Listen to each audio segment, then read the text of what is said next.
Hello guys. අද අපිට ඇවිල්ලා තිනවා සෙපරේටර්ස් වගේ. මේක ඔයගලන්ට පාවිච්චි කරන්න පුළුවන් දේවල් දෙකකට. එකක් මාළු ටැංකිය ඇතුලේ මාළුන්ව සෙපරේට් කරගන්න. ඒ වගේම මාළු ටැංකියෙන් මාළු පයින්නවට මේ විදිහට වහලයක් විදිහට පාවිච්චි කරන්න පුළුවන්. මේ ඔයගලන්ට පේන ටැංකිය 1 feet cube tank එකක්. මේ ටැංකියට මේ වගේ සෙපරේටර්ස් දෙකක් මං හයි කරලා තින්නේ. මේ සෙපරේටර් එක ඇත්තටම අඩියක් දිග අඩි භාගයක් පළල සෙපරේට් එකක්. එතකොට මේ කෑලි දෙකක් එකතු කරලා ඔයගලන්ට හදාගන්න පුළුවන් අඩිය සෙපරේට් එකක්. මේ ඔයගලන්ට පේනවා පොඩි කෑලි වගේක් තියෙනවා. මේ කෑලි වලින් මේව ජොයින් කරගන්න පුළුවන් එක එක.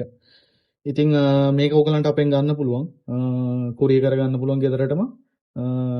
අපේ මේ උඩ වැටෙන WhatsApp නම්බර් එකට මැසේජ් එකක් දාන්නලා තියන්න. අපේ මේක ගන්න පුළුවන්. එහෙනම් ඊළඟ වීඩියෝ එකකින් හම්බෙමු.